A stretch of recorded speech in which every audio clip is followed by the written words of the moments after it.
오직 예수님밖에 없습니다. 우리가 믿는 주는 살아계신 하나님의 아들이십니다.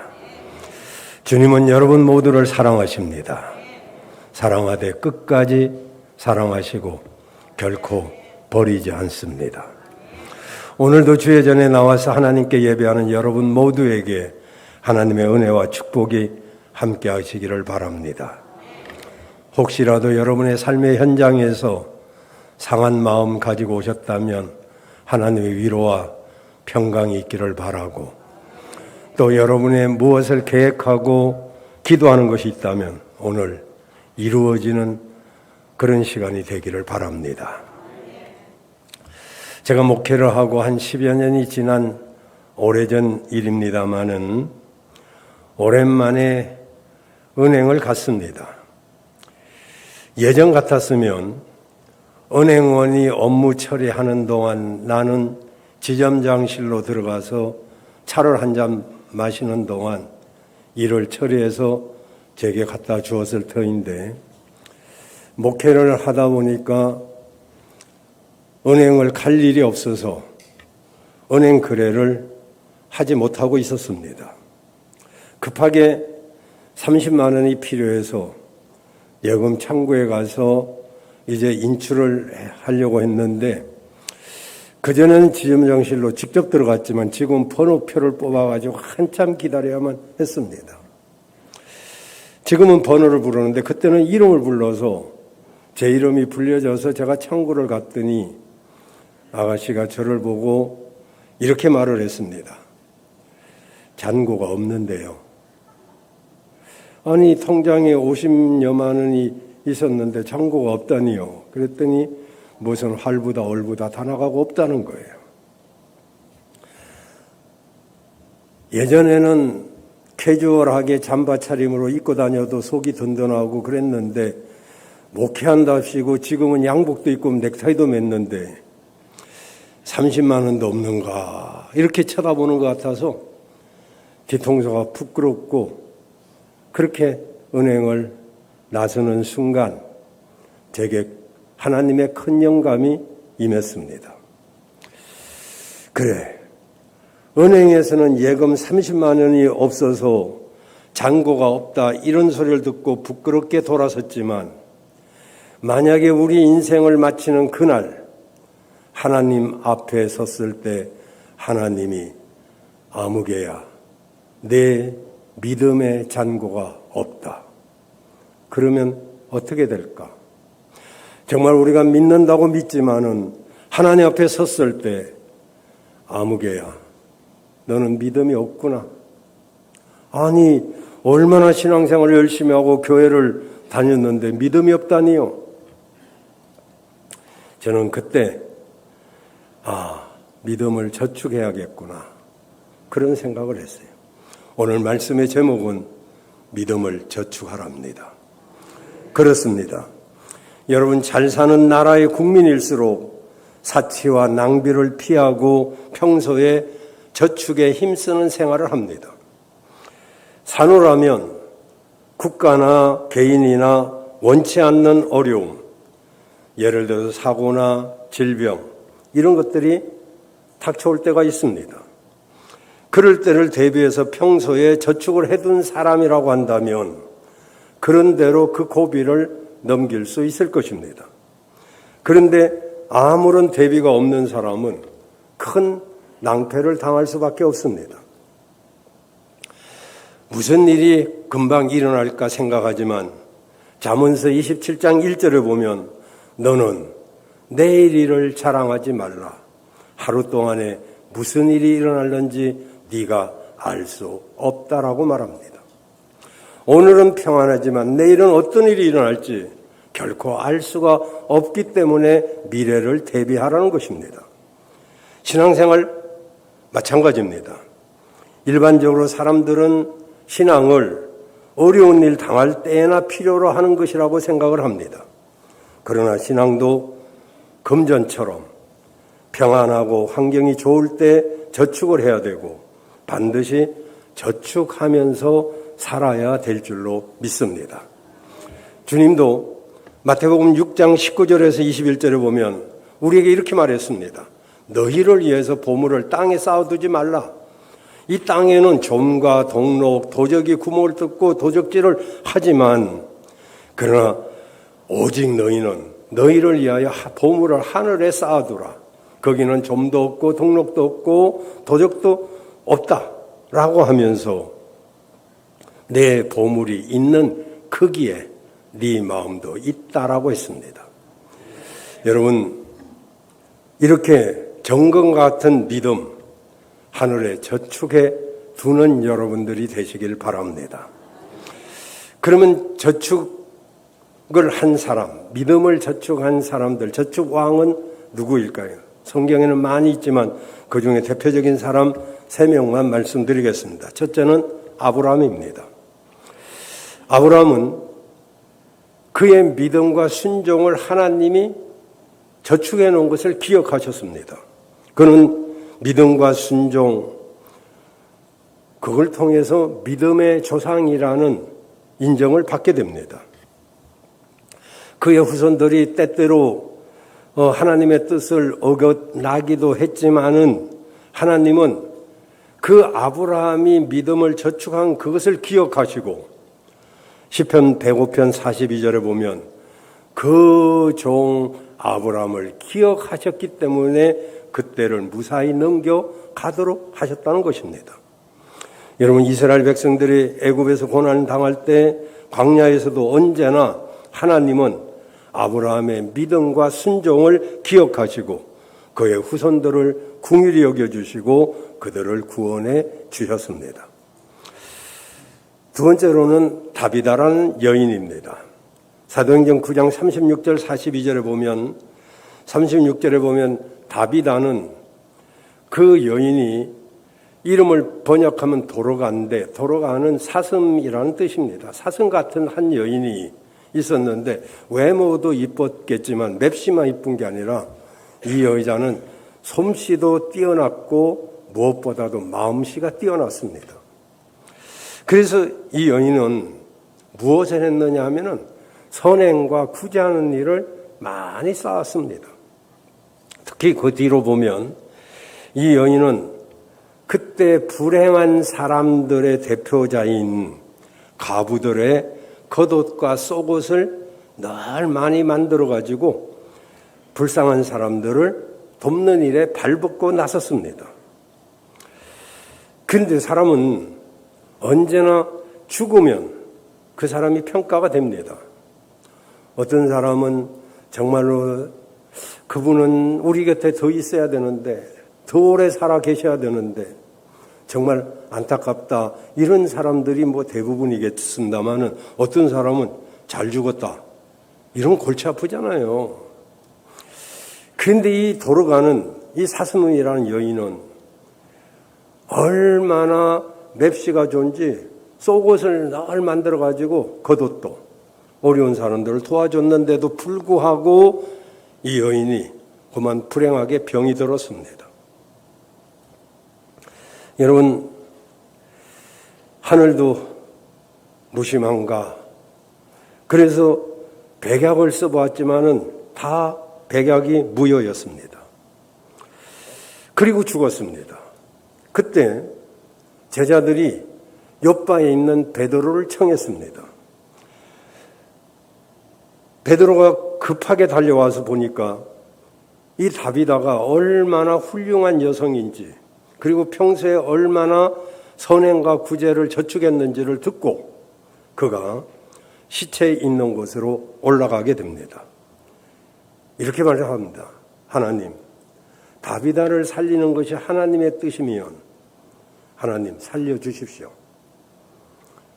남의 일이라고 아멘도 안 하지만은 하나님의 뜻이라면 하나님 살려주십시오 라고 했을 때 하나님께서 그의 선행과 구제를 저축한 것을 보시고 믿음의 저축 통장을 보시고 그의 삶을 그를 살릴 수 있는 능력을 베드로에게 허락을 하셨습니다.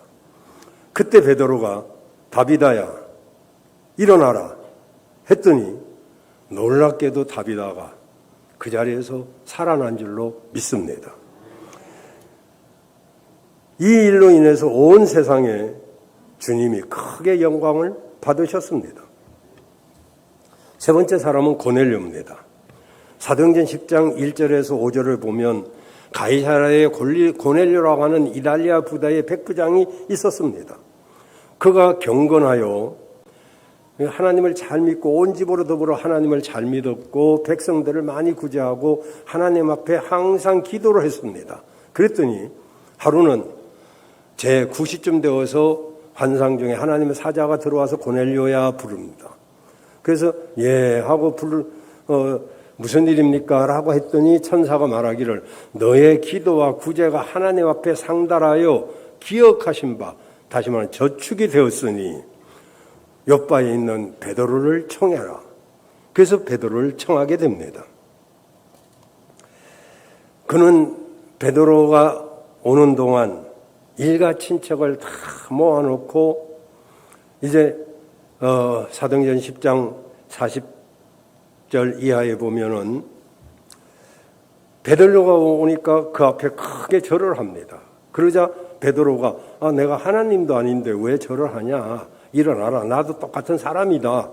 라고 하니까 고넬료가 놀라운 말을 합니다. 뭐라고 말하냐면 오셨으니 잘 오셨습니다. 우리가 다 하나님 앞에 있습니다. 분명히 베드로라는 사람 앞에 있는데도 고넬료는 하나님 앞에 있다고 말하면서 하나님이 당신에게 하라고 하신 말씀을 우리에게 전해 주십시오. 라고 합니다. 그때 그 말씀을 전하는 베드로가 44절에 보면 베드로가 말씀을 전하니까 성령이 그 말씀을 듣는 모든 사람에게 임하게 됩니다. 그러면서 45절에 보면 베드로와 함께 온 할례받은 신자들이 이방인들에게도 성령을 부어주시는구나 하고 놀라면서 46절에 보니까 그것은 그들이 방언도 하고 하나님을 높이는 그런 역사를 체험하게 됩니다. 그렇습니다. 고넬료는 평소에 온 집으로 더불어 하나님을 잘 믿고 그리고 구제와 기도를 저축을 했더니 하나님이 그 저축을 기억하시고 그에게 놀라운 은혜와 축복을 주신 것입니다. 나와 여러분도 이 아브라함처럼 다비다처럼 그리고 고넬료처럼 믿음을 저축하는 여러분들 되시길 바랍니다. 그럼 두 번째, 어떻게 믿음을 저축할 수 있을까요? 사실 믿음은 보이는 것이 아닙니다. 어떤 면에서는 추상적인 것인데 그런데 이 믿음을 저축할 수가 있습니다. 첫째는 주일 성수입니다. 여러분 성도는 주일을 지켜야 됩니다. 미국의 카터 대통령이 선거일이 얼마 남지 않은 시간에 주일날 유세를 해야 되느냐 말아야 되느냐 이 일로 고민에 빠졌습니다. 그 주변의 선거 참모들은 지금이 얼마나 황금 같은 그런 귀한 시간인데 이 마지막 선거 유세 잘해야 된다. 한 표라도 중요한데 이 황금 같은 시간을 어떻게 하려고 그러냐라고 했지만 카터는 이 황금 같은 시간을 하나님께 드리기로 결심을 합니다. 어떻게 되었을까요? 여러분이 아시는 대로 대통령 중에서 가장 인기가 없었던 사람이 카터였지만은 그 일로 인해서 카터는 세계 모든 대통령들 그 가운데서도 퇴임하고 나서 가장 인기가 좋고 가장 존경받는 그런 대통령이 되었습니다. 여러분, 주일을 주님 앞에 심었더니 카터는 그런 축복을 받았습니다. 어떤 사람들은 그렇게 말합니다. 신앙 지키기가 어렵다고, 주일 지키기가 어렵다고 말합니다. 여러분, 어렵다고 하면 어렵죠. 근데 그것을 자꾸 율법적으로 지키려고 하면 주일이 어렵습니다. 여러분, 주일은 율법적으로 지키는 게 아니고 주님을 사랑함으로 지키는 것입니다. 주님을 사랑하면 주일이 지키기가 전혀 어렵지 않습니다. 이게 율법적으로 지키려니까 이 주일이 또 와? 왜 우리 주일은 빨리 와? 이렇게 되죠. 근데 정말로 주님을 사랑하면 주일이 기다려지죠. 정말 하나님이 오늘은 어떤 말씀으로 나를 깨우쳐 줄까? 그리고 하나님이 어떤 말씀으로 나를 축복해 줄까? 그렇게 생각하면서 주일을 기다리는 것입니다. 여러분 알고 보면 사실은 우리가 신앙을 지키는 게 아닙니다. 신앙이 우리를 지켜주는 것입니다. 이스라엘 사람들은 안식일을 지켰습니다. 그런데 지나고 보니까 이스라엘 사람들이 안식일을 지킨 것이 아니라 안식일이 이스라엘 사람들을 지켜준 것입니다. 그들은 광야에서 40년 동안 농사를 진 것도 아니고 장사를 한 것도 아니고 사업을 한 것도 아니지만은 그들은 반석에서 물을 마셨고 그리고 만나를 먹었고 그리고 메추라기 고기를 이가 물리도록 먹었습니다. 무엇 때문에요? 그들의 안식일을 지켰기 때문입니다. 여러분 우리가 주일을 지키는 게 아닙니다. 여러분들을 주일이 지켜주는 것입니다. 여러분이 주일을 지키는 것 같지만 또 내가 주일을 지키는 것이지만 그러나 알고 보면 뒤늦게 알고 보면 바로 신앙이 나를 지키고 있었고 주일이 나를 지키고 있었다는 것을 알게 됩니다. 주일을 잘 지켜서 믿음에 저축을 해놓으면 하나님 안에서 즐겁고 그리고 구원과 천국의 유산을 받게 될 줄로 믿습니다. 두 번째 우리가 저축할 것은 11조와 헌물입니다. 복의 수수께끼를 푼다라는 책이 있습니다. 바로 이랜드 그룹의 박성수 회장이 쓴 글이죠. 박성수는 이대 골목 옆에서 조그맣게 양품점을 시작했습니다. 그는 그 가게 사장 의자를 하나 놓고 자기가 절대로 앉지 않고 그 의자를 하나님 자리라고 하나님이라고 써 붙였습니다. 그리고 매월 첫 주에 목사님을 모셔다가 그 자리에 하나님 안 보이시니까 하나님 대신 목사를 앉히고 기업 예배를 드림으로 오늘날 이랜드 그룹을 이루게 되었습니다. 그는 그 책에서 이렇게 말합니다. 주일을 철저하게 지키고 온전한 11조를 드리는 것이 복받는 가장 큰 비결이라고. 재벌이 그렇게 말했는데 뭐 틀렸나요? 우리는 거기까지는 못하니까 이게 문제죠. 안 믿는 사람은 11조 헌물 정말 부담도 되고 지키기가 어려운 게 아니라 지키지도 않습니다. 여러분, 그러나 믿는 사람들은 반드시 지켜야 됩니다. 왜냐하면 그것이 축복의 열쇠이기 때문에 그래요. 여러분, 11조 헌물은 사실은 성도의 당연한 의무입니다. 그러함에도 하나님께서는 그에 대한 하늘의 신령한 복과 땅의 기름진 복을 약속하셨습니다.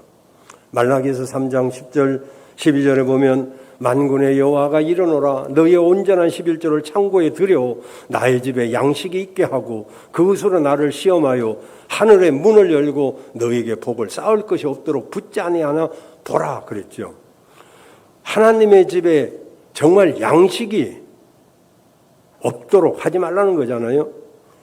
그러면 하나님 복을 주시는데 이렇게 말합니다. 11절에 계속 만군의 여호와가 이르노라 내가 너희를 위하여 11조 헌물을 드리며 황충을 금해주고 너희 토지 소산을 멸하지 않게 하며 너희 밭에 포도나무에 과실이 기한 전에 떨어지지 않게 하리니 이렇게 말씀하시고 12절에 너희 땅이 그렇게 되면 아름다워지기 때문에 열방이 너를 복되다 하리라 만군의 여호와의 말이니라 라고 합니다.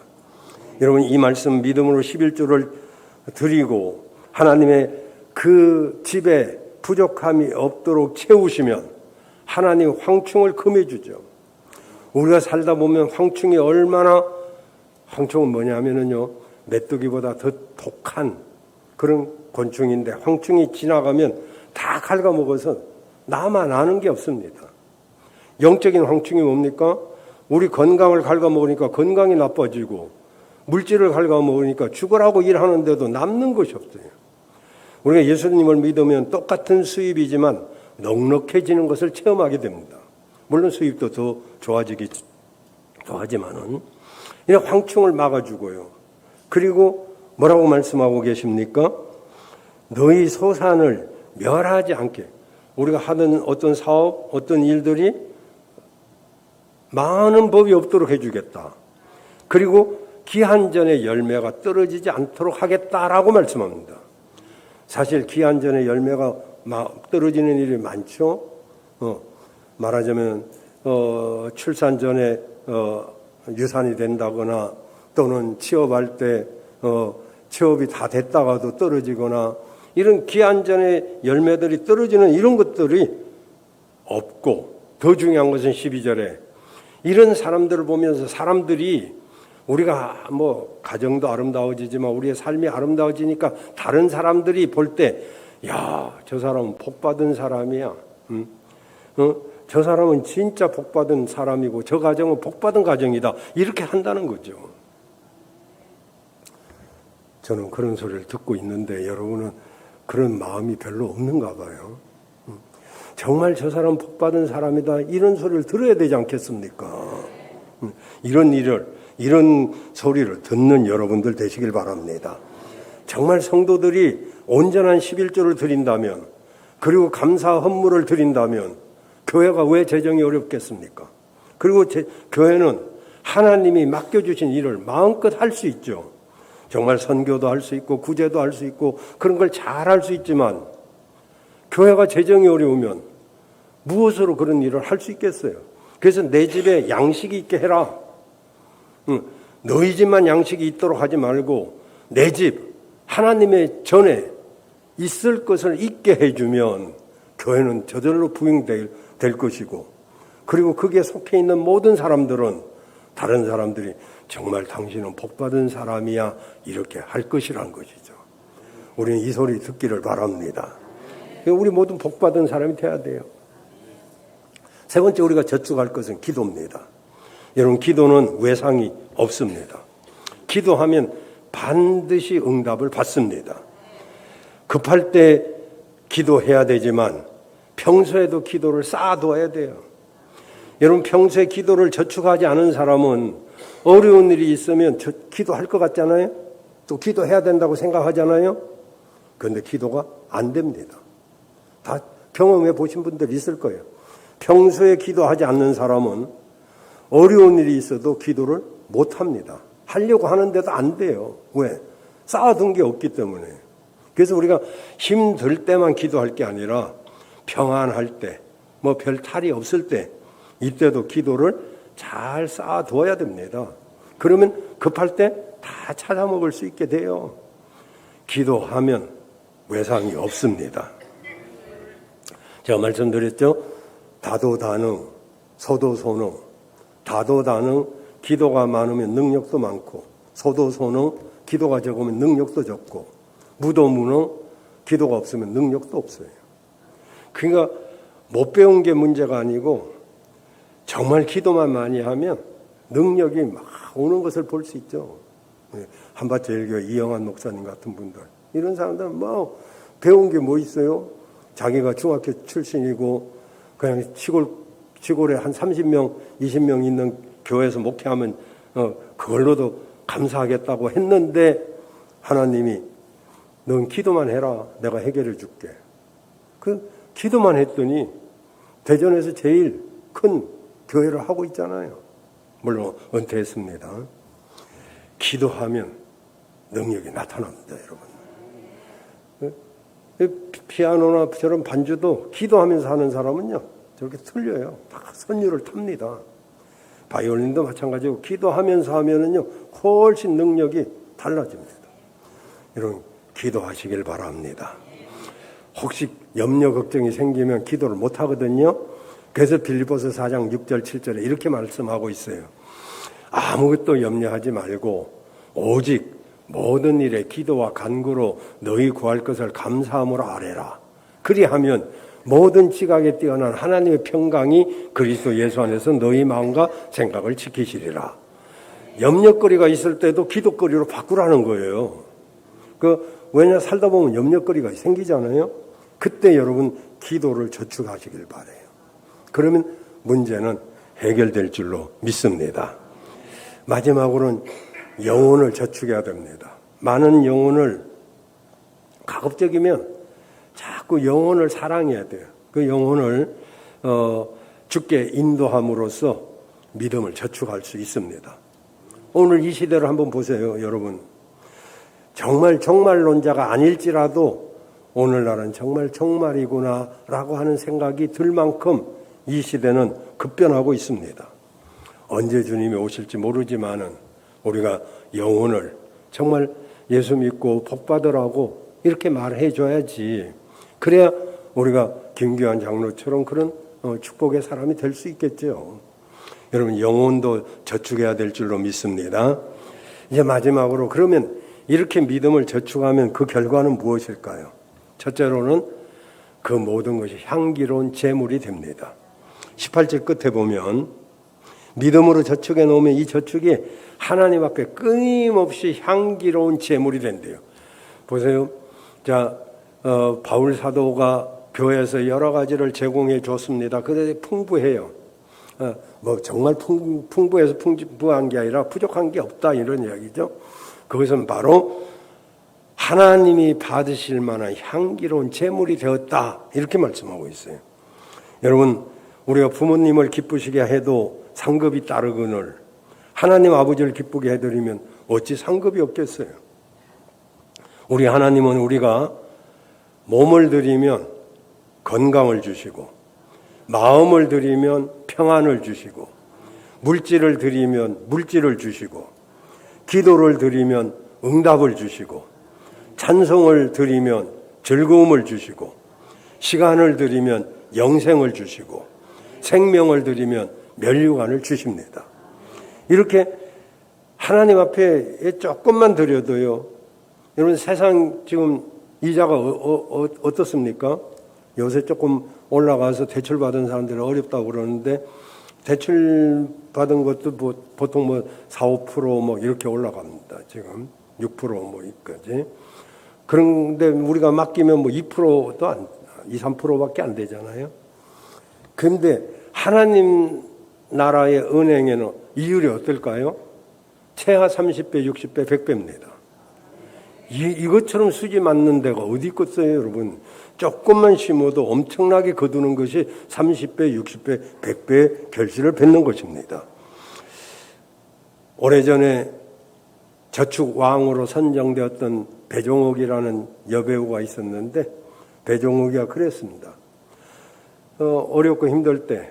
근데 그가 나중에 돈 생길 때마다 통장에 넣고 좀 어려워도 견디고 안 꺼냈었더니 어느 날 알부자가 되었다 그랬어요.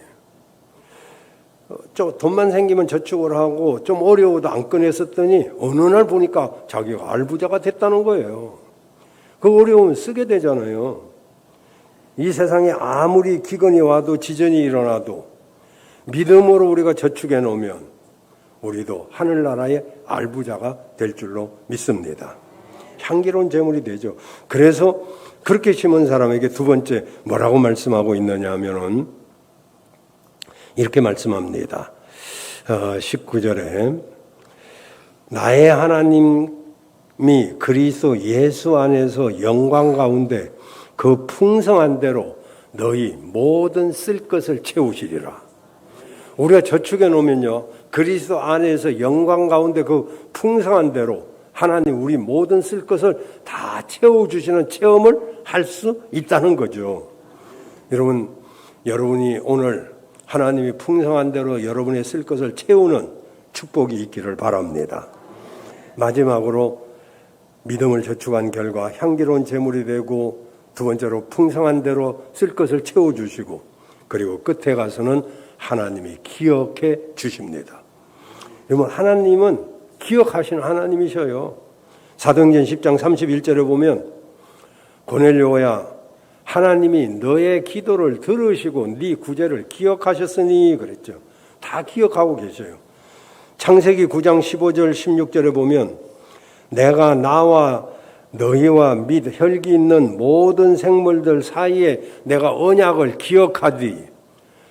기억하리니 다시는 물이 모든 혈기 있는 자를 멸하는 홍수가 되지 아니할지라. 그러면서 뭐라고 말씀합니까? 내가 보고 나 하나님의 땅에 물어 혈기 있는 모든 생물들 사이에 영원한 언약을 기억하리라. 우리 하나님 우리의 모든 약속을 다 기억하고 계시는 줄로 믿습니다. 근데 문제는 이런 것들만 약속만 기억하는 게 아니라 우리 죄도 기억하십니다. 시편 109편 14절에 보면 여호와는 그 열조의 죄악을 기억하시고 그랬어요. 또 예레미야 14장 10절에 보면 여호와께서 이 백성에 대하여 말씀하시되 그들이 어그러진 길을 사랑하며 그 발을 어그러진 길로 자꾸 가면서 그 발을 이렇게 고만두지 아니하면 그래서 하나님이 그를 받지 아니하고 이제 그들의 죄를 기억하며 그 죄를 벌하리라 그랬어요. 하나님 죄도 기억하십니다. 감사한 것은 회개하면 그 죄가 사글이 잊혀지게 된다는 거죠. 모든 것을 기억하는 것이 전능이라면 잊어버리는 것도 전능 중에 하나입니다. 그래서 우리가 회개한 죄는 기억하지 않지만 회개치 않은 우리 죄는 기억하시고 회개하기를 기다리시며 그래도 끝내 회개하지 아니하면 그것을 징계하시는 하나님이시다 이런 이야기죠. 여러분 마찬가지로 우리가 저금해 놓은 것도 저축해 놓은 것도 다 기억을 하시고 그리고 우리가 필요할 때 다 돌려주시는 그것도 30배, 60배, 100배로 돌려주시는 줄로 믿습니다. 이제 말씀 마치겠습니다. 여러분 믿음을 저축하십시다. 그 돈 몇 푼 없다고 부끄러움을 당하는 일도 있잖아요. 물론 큰 돈이기도 하지만은 평소에 아브라함처럼 믿음을 저축하고 다비다처럼 자꾸 선행과 봉사를 저축하고 그리고 고넬료처럼 하나님을 경외하고 기도를 저축해 놓으면 언젠가 우리가 다 찾아서 쓰는 날이 오게 됩니다. 그때 그때 목사님이 설교한 그 내용이 나한테 이루어졌구나. 그리고 다른 사람들이 여러분을 보시고 정말 그 사람들은 복받은 사람이다. 이렇게 말해주는 그런 축복의 주인공이 여러분이 되시길 바랍니다.